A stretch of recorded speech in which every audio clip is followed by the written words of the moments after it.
All right, today we're digging into an idea in education that's actually been around forever, but it's just gotten this huge boost from some really powerful new proof.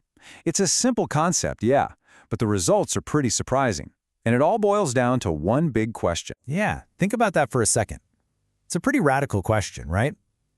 I mean, our entire school system is built on the idea of professional adult teachers. But what if we've been overlooking a massive resource? This one idea kind of forces us to rethink where real, powerful learning actually comes from. So, to really get why this is such a big deal, we have to start with a problem. Let's call it the tutoring puzzle. Okay, so here's something we've known in education for a long, long time. One-on-one tutoring works. Like, it really works. The research is super clear on this. A student with a dedicated tutor can jump 2 whole standard deviations ahead of their classmates. To put that in perspective, that's like going from being a completely average student to being in the top 2% of the class.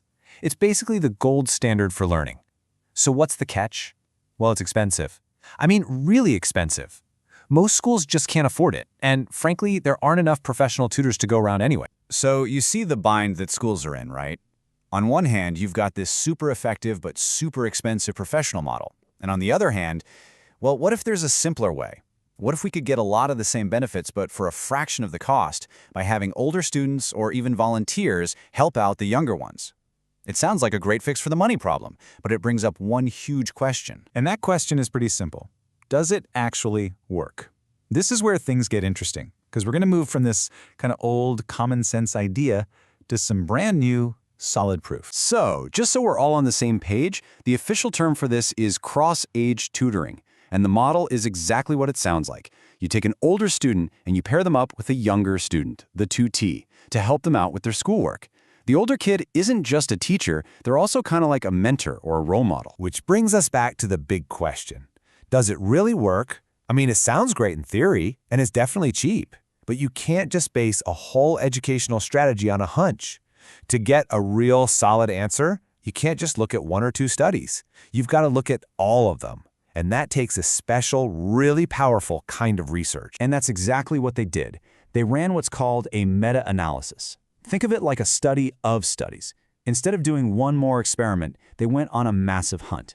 They scoured 112 different academic databases, sifted through over 6,000 different articles and papers, and finally zeroed in on the 32 most important, high-quality studies ever done on this topic. And get this, when you add up all the students from those 32 studies, you're looking at a total of more than 5,500 kids.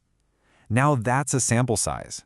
This is so important because it means we're not talking about some tiny little experiment that might have been a fluke. The results we're about to see are based on a huge mountain of data.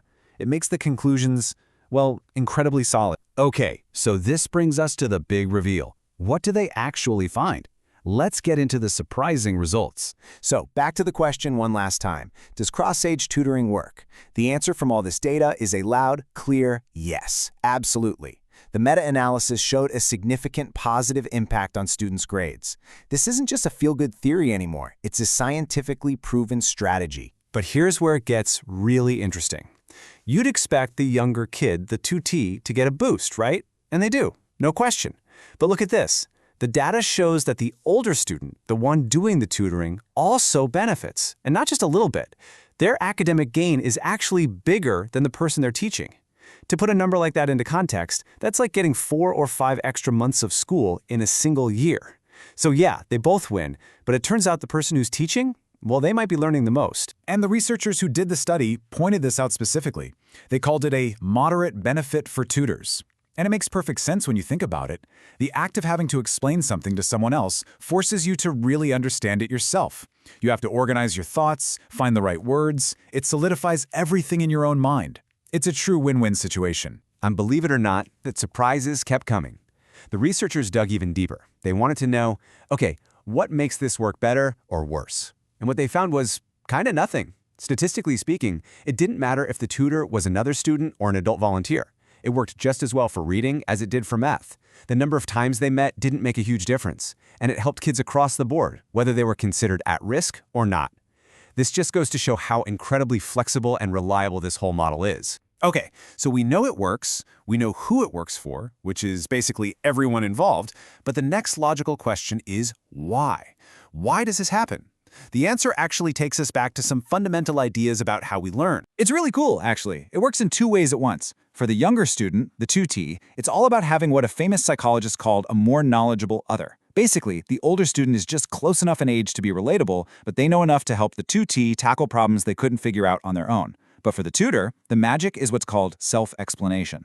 Forcing yourself to teach something out loud makes you turn your own vague, half-formed ideas into clear, explicit knowledge. You end up finding the weak spots in your own understanding. You know that old saying, to teach is to learn twice? This is literally proof of that. So let's zoom out and pull all of this together. What does this mean for the real world? Because this is more than just a fascinating study. It's a real, practical tool that pretty much any school could use. What this all adds up to is pretty clear. We have solid, definitive proof. Cross-age tutoring isn't just some nice little side project. It's a proven, super cost-effective, and incredibly flexible strategy. It's a real answer to that tutoring puzzle we talked about at the very beginning. And hey, don't just take my word for it. The researchers themselves said it best. They concluded that the combo of economic advantages and flexibility makes this a really powerful option for schools. I mean, think about it. It works in different subjects. It helps all different types of students. It's a solution that schools could literally start planning tomorrow. And so that leaves us with one last question, and this one's for you to think about. We know it works. The proof is there. So how could your own community, your local school, maybe your kid's district, take this simple but really powerful idea and run with it? How could you use it to help every student win? Something to think about. Thanks for joining me.